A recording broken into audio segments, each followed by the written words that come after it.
sibonga Intenga Foundation ngokuthi isinikelele nangezicathulo zabantwana zesikole njengoba niyibona nje izicathulo zesikole siyabonga kakhulu kuningi esingakusho naba abanye abantwana abancane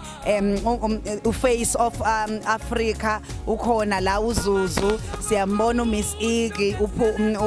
okuyi semi finalist naye uthe ucela ukuthi basuke le eThekwini bazoba kanye nani niyamazike ke uLasandra angisamboni ushonephi nimthanda ngendlela eyisimangaliso